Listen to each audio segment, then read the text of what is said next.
శుక్లాంబరధరం విష్ణుం శశివర్ణం చతుర్భుజం ప్రసన్నవదనం ఛాయేత్ సర్వవిఘ్నోపశాంతయై. దాని నుండి రసమునకు ఆధారములైన జలములు పుట్టినవి. అవి రూపతన్మాత్రను ఆవరించెను. రసతన్మాత్రములైన నీళ్లు రూపతన్మాత్రను ఆవరించెను. నీరు వ్యాకృతి పొందినవై గంధ తన్మాత్రను సృష్టించెను. ఆ గంధ తన్మాత్ర వలన ఒక సంఘాతం పుట్టినది. కావున దాని గుణము గంధమని చెప్పబడినది. ఆకాశాదులందు శబ్దాది గుణముల సూక్ష్మరూపమున ఉన్నందున దానికి తన్మాత్ర అని పేరు వచ్చినది. తన్మాత్రలు విశేష రూపములు కావున అవి శాంతము, ఘోరములు, మూఢములు కావు. అవి శేషములు. భూత తన్మాత్రల సృష్టి తామసాహంకారం నుండి జరిగినది. తైజసాహంకార జన్య మలీంద్రియములు, వైకారికములు, దేవతలు అను పేర 10. 11వది మనస్సు. త్వక్కు, చక్షుస్సు, శ్రోత్రము, జిహ్వ, ఘ్రాణము ఇవి శబ్దాది విషయ గ్రహణము కొరకు బుద్ధితో జతపడి ఉండను. వాక్కు, పాయువు, కరములు, పాదములు, కర్ణేంద్రియములు, విసర్గ, శిల్ప, గతి, ఉక్తి అనే పనులను చేయును. ఆకాశము, వాయువు, తేజస్సు, నీరు, భూమి శబ్దాది గుణములతో ఒకదాని తర్వాత ఒకటి అధిక గుణములతో కూడి ఉన్నవి. అందుకే ఇవి శాంతములు, ఘోరములు, మూఢములు అని విశేషములుగా చెప్పబడినవి. నానావిధ శక్తులు కలిగి నానా రకములైన ఆ గుణములో సంహతి లేకుండా ఒకదానితో ఒకటి ఒత్తిడి నొందకుండా ప్రజాసృష్టి చేయుటకు అసమర్థములయ్యను. అందువల్ల అవి పూర్తిగా కలుసుకొని ఒకదానికొకటి ఆశ్రయమై ఒకే సంఘాతమందు లక్ష్యం కొని ఏకమై పురుషాధిష్ఠితములు అగుట వలన అవ్యక్తం యొక్క అనుబంధం చేత మహత్వం మొదలుగా విశేషాంతము తుదదాకా కూడి ఒక అండమును జనింపచేయును. అది క్రమంగా భూతముల నుండి నీటి బుడగ వలె సమముగా మీదికి లేచినది. ఉదకమందు అంతటా ఆవరించినది.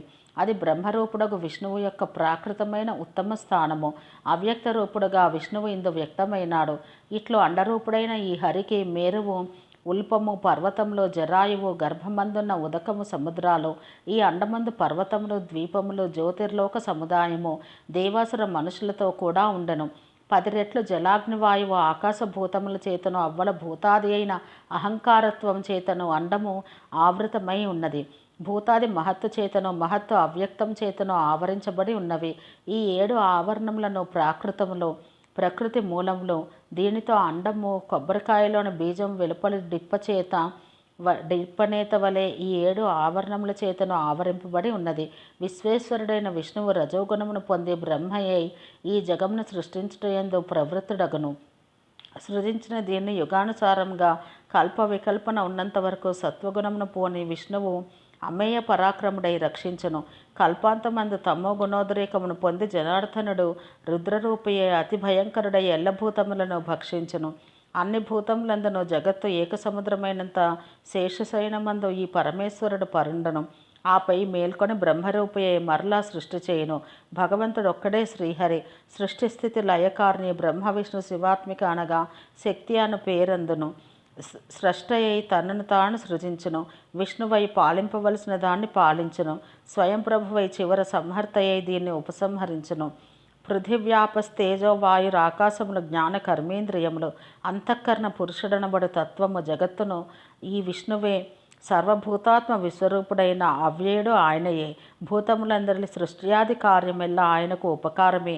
ఆ హరియే సృజించబడిన వస్తువు. సృజించువాడు వరేణ్యుడు. బ్రహ్మాది వివిధ అవస్థలచే సర్వమూర్తి వరదుడు, వరేణ్యుడు, వరిష్ఠుడు అను అగవాడు ఆ హరియే.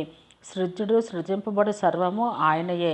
స్వర్గకర్త ఆయనయే. పాలించును, భక్షించును, పాలించబడును. కాలస్వరూపము. శ్రీ పరాశరుడు ఇట్లు చెప్పెను.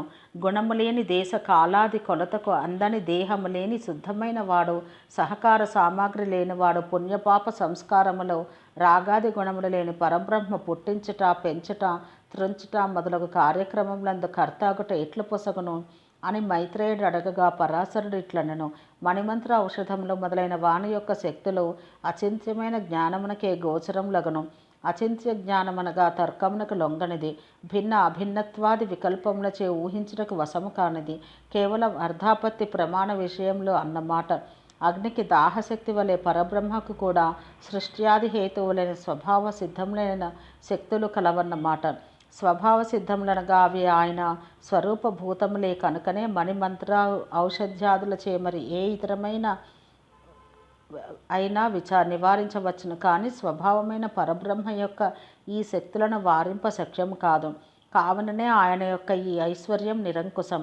ఓ తపస్వి శ్రేష్ఠ, భగవంతుడు సృష్టియందు ఎట్లు ప్రవర్తించినో ఎరుగము. నారాయణుడే బ్రహ్మయు లోకపితామహుడు అయి తనంత తాను ఆవిర్భవించగా భగవంతుడు పుట్టినాడని లోకంలో జీవుల పుట్టుకతో పోల్చి చెప్పుట ఔపచారికం. అట్టివాని పరమాయువు బ్రహ్మమానంచే నూరేండ్లందరూ. దానికి పరాయువని పేరు. అందు సగమునకు పరార్థమని పేరు. అందు తొలి 80 ఏండ్లు పూర్వ పరార్థము, తర్వాతి 80 ఏండ్లు రెండవ పరార్థ కాలమని చెప్పబడినది. విష్ణువు యొక్క కాలస్వరూపం ఇది. మరి ఆ బ్రహ్మ యొక్క ఇతర చరాచర జీవుల యొక్క జీవనకాల పరిమాణం తెలుసుకొనము. పరిణామం అంటచే జీవుల యొక్క అవసాన స్థితి కూడా తెలుసుకొనము అని అనవచ్చును. దానికి అనువైన కాలమానం ఇది. 15 నిమేషములు ఒక కాష్ట, 30 కాష్టలు ఒక కళ, 30 కళలు ఒక ముహూర్తము, 30 ముహూర్తములు ఒక దినము, 30 దినములు ఒక మాసము, 15 దినములు ఒక పక్షము, 2 పక్షములు ఒక మాసము, 6 మాసములు ఒక అయనము, 2 అయనములు ఒక సంవత్సరము. ఉత్తరాయణము 6 మాసములు దేవతలకు ఒక పగలు, పితృదేవతలకు రాత్రి. దక్షిణాయనం 6 మాసములు దేవతలకు రాత్రి, పితృదేవతలకు పగలు. దేవతల 1000 సంవత్సరంలో ఒక మహాయుగం, 4000 దివ్య సంవత్సరములు అనగా కృతయుగము, త్రేతాయుగము, ద్వాపరయుగము, కలియుగము. ఈ విధంగా యుగ పరిమాణం మొత్తం 10,000, సంధ్యాంశము మొత్తము 2,000 కలిసి 12,000 దివ్య సంవత్సరంలో ఒక మహాయుగము. ఇట్టివి 1000 దివ్య మహాయుగములు బ్రహ్మకు ఒక పగలు. ఆయన పగటి వేళ మనవులు 14 ఆయా కాలములలో సప్తర్షులు. దేవతలు ఇంద్రుడు, మనువు ఆయన కుమారులు ఏకకాలం నందే సృజించబడుదురు, ఉపసంహరింపబడుదురు. 71 చతుర్యుగములు ఒక మన్వంతరము, అది మనువు కాలము. అది ఇంద్ర ఋషి మనుపుత్రుల కాలము. 1,20,00,000 దివ్య సంవత్సరములు బ్రహ్మ యొక్క దివస ప్రమాణము. అందు 14 మనవులు గతింతురు అనగా ఒక మన్వంతరం 8,57,143 దివ్య వర్షములు ప్రమాణము. ఆ మనుష్య మానమున 30,85,71,429 సంవత్సరములు. బ్రహ్మ యొక్క పగటి చివర నైమిత్తిక ప్రళయం కలుగును, ముల్లోకములను తగలబడిపోవును. ఆ వేడికి ఓర్వలేక మహాలోకమందరి జనులు జనలోకమునకు ఎగుదురు, అంతయు ఒకే సముద్రమగును. అప్పుడు బ్రహ్మ నారాయణ స్వరూపుడై ముల్లోకములను మింగి కడుపులో ఇమిడించుకొని శేషతల్పమున శయనించును. భగవంతుడైన విష్ణువు నీటిపై శేషశయ్య యందును, సృష్టికర్తయగు బ్రహ్మ ఆయన నాభికమలమందును నిద్రింతురు. అప్పుడు జనలోక గతులకు యోగులు ఆయనను ధ్యానించుచుందురు. సరిగా అదే ప్రమాణమున రాత్రిని గడిపి ఆవల ఆయన మరలా సృష్టి కావించును. ఇట్టి దినములు, పక్షములు, మాసములు లెక్కచే ఒక సంవత్సరము. అట్టివి 100 ఏండ్లు బ్రహ్మకు పరమాయుర్దాయమే అగను.